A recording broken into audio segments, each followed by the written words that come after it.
Doctors and officials at the Ahmedabad Government Hospital are facing a number of challenges in identifying the bodies of the foreigners who perished in the tragic Air India crash. To obtain the DNA samples of the relatives of the foreigners who perished, officials have contacted the respective embassies and are trying to get the DNA samples as quickly as possible.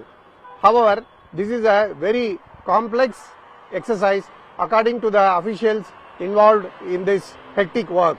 Many of the relatives have so far not been identified or traced, and even in cases where they have been identified, it has been very difficult to contact them.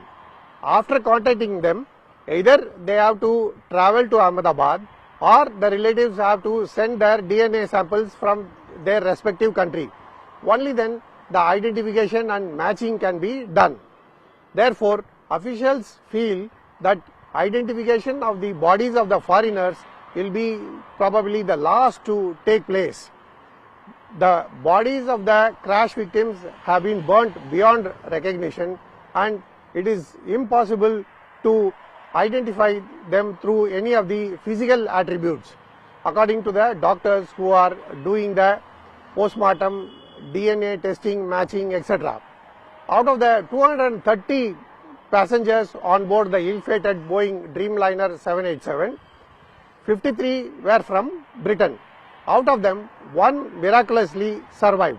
Therefore, among the dead are 52 British passengers, 7 passengers from Portugal and 1 passenger from Canada. Therefore, embassies and high commissions of these countries have been contacted for obtaining the DNA samples of relatives as early as possible. So, this exercise is going to take some time, and after the samples are obtained, to match the samples with the samples obtained from the dead bodies is going to be another long exercise. Therefore, the bodies of the foreigners or the mortal remains of the foreigners who died in the Air India crash are going to remain at the government hospital in Ahmedabad for quite a while.